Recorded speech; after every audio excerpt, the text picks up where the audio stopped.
Una feliz y bendecida tarde para todos mis suscriptores, para todos mis queridos colombianos.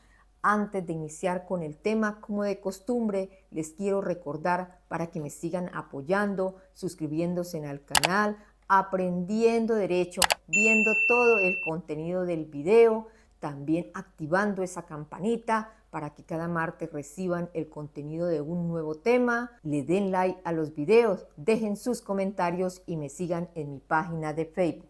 En el video anterior vimos todo lo referente a la hipoteca. Entonces, ¿qué sucede si usted no cumple con el crédito adquirido en el banco o con un particular? ¿Qué pasa con ese bien que usted se hizo propietario? ¿Será que lo pueden embargar? ¿Será que lo pueden rematar? Miremos hoy la figura de la acción hipotecaria o proceso ejecutivo hipotecario y para eso les traigo un ejemplo para que lo puedan entender. Pedro y José celebraron un contrato de mutuo de una suma de dinero y José constituye hipoteca de su apartamento a favor de Pedro como garantía del pago de la obligación. Si José no cumple con la obligación principal en el tiempo estipulado, es decir, pagar el dinero prestado, Pedro puede iniciar una acción hipotecaria para que se pague la obligación con el remate del apartamento o en su defecto para que éste se le adjudique. La acción hipotecaria o proceso ejecutivo hipotecario se ejecuta al deudor hipotecario mediante el título hipotecario, acción que permite al juez ordenar el remate del bien hipotecado y con el valor obtenido del remate se pague al acreedor hipotecario. También es posible que el acreedor hipotecario se adjudique el inmueble hipotecado. En este caso, se pueden presentar dos situaciones y presten atención. Primero, que el precio del bien sea inferior al valor del crédito y de las costas. En este caso, se adjudicará el bien por dicha suma, pero esto no quiere decir que la obligación se extinga cuando el valor del bien es inferior a lo adeudado, porque el acreedor puede seguir persiguiendo otros bienes del deudor. Segundo, que el valor del bien sea superior al crédito y a las costas. Aquí también se adjudicará el bien al acreedor, pero éste debe consignar la diferencia a orden del juzgado, para lo cual se le dará un término de 3 días. Si la consignación se realiza en el término, se le adjudicará el bien, según lo preceptuado en el artículo 468, numeral quinto del Código General del Proceso. ¿Qué requisitos debe presentar o contener la demanda para ese proceso ejecutivo hipotecario? El proceso ejecutivo hipotecario o acción hipotecaria es un proceso ejecutivo especial que se encuentra regulado en el Código General del Proceso en su artículo 468 y numeral primero, que nos habla de los requisitos y contenido de la demanda. Primero, la demanda, además de cumplir con los requisitos de toda demanda ejecutiva, deberá indicar los bienes objeto de gravamen.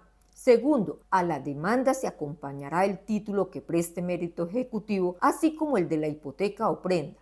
Y si se trata de aquella, un certificado del registrador respecto de la propiedad del demandado sobre el bien inmueble perseguido y los gravámenes que lo afectan, en un periodo de 10 años si fuere posible. Cuando se trate de prenda sin tenencia, el certificado deberá versar sobre la vigencia del gravamen. El certificado que debe anexarse a la demanda debe haber sido expedido con una antelación no superior a un mes. Tercero, la demanda deberá dirigirse contra el actual propietario del inmueble, la nave, aeronave en materia de la hipoteca o prenda. Cuarto, si el pago de la obligación a cargo del deudor se hubiere pactado en diversos instalamentos, en la demanda podrá pedirse el valor de todos ellos, en cuyo caso se harán exigibles los no vendidos. Quinto, si el certificado del registrador aparece que sobre los bienes gravados con prenda o hipoteca existen algún embargo ordenado en el proceso ejecutivo, en la demanda deberá informarse bajo juramento si en aquel ha sido citado el acreedor y de haberlo sido la fecha de la notificación. La demanda o proceso ejecutivo hipotecario se presenta contra el dueño actual del inmueble hipotecado que puede o no ser el deudor. Mira qué tan importante, ya que se trata de un derecho o garantía real que recae sobre el inmueble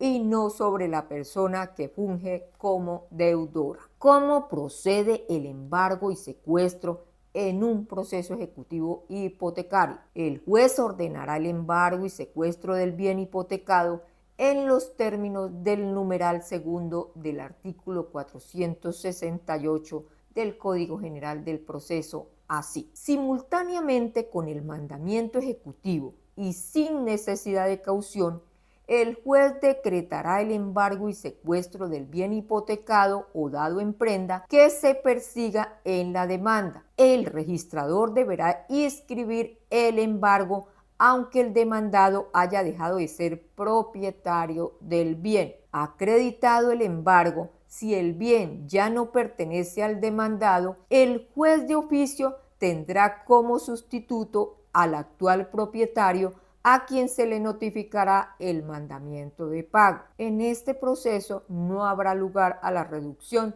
de embargos ni al beneficio de competencia, para que lo tengan presente. ¿Qué pasa si el bien embargado y rematado no es suficiente para pagar la deuda reclamada? El artículo 468 del Código General del Proceso, en su último inciso del numeral quinto, consagra lo siguiente: cuando a pesar del remate o de la adjudicación del bien, la obligación no se extinga, el acreedor podrá perseguir otros bienes del ejecutado sin necesidad de prestar caución, siempre y cuando éste sea el deudor de la obligación.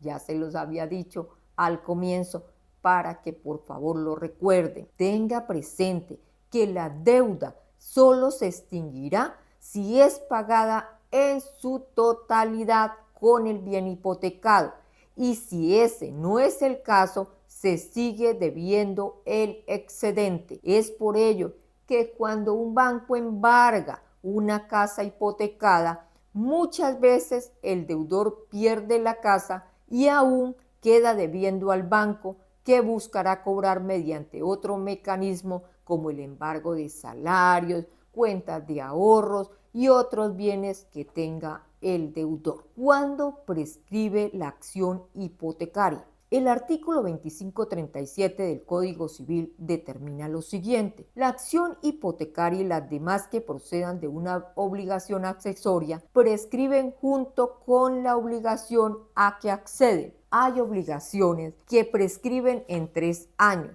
y otras que prescriben en 5 años, así que todo depende de la obligación principal que haya adquirido la persona. Por lo anterior, no se puede ejecutar una hipoteca cuando la deuda o la obligación principal ya ha prescrito. ¿Qué pasa cuando el bien inmueble sobre el cual recae una hipoteca se deteriora o se pierde? Cuando esto sucede, el acreedor hipotecario tendrá derecho a lo siguiente: primero, que se le mejore la hipoteca; segundo, en su defecto, a que se le garantice la obligación con otro bien equivalente. En caso de que ninguna de estas circunstancias se pueda llevar a cabo, entonces el acreedor hipotecario tendrá derecho a demandar el pago inmediato de la deuda líquida, aunque no se haya cumplido el plazo estipulado. En caso de que la deuda sea ilíquida, condicional o indeterminada, los derechos del acreedor hipotecario en caso de pérdida o deterioro del bien se limitan a solicitar las medidas conservativas necesarias. Estas medidas solo podrán ser utilizadas por el acreedor hipotecario cuando el bien inmueble deteriorado no fuere suficiente para asegurar la obligación, según lo establecido en el artículo 2451 del Código Civil. Tema muy importante y que se hace necesario que usted sepa sobre él por si se atrasa o por si no puede seguir pagando ese crédito hipotecario al banco o a la persona. Como siempre, espero hayan aprendido. No olviden suscribirse al canal. No olviden activar la campanita también, darle like al video. Feliz tarde. Dios les bendiga.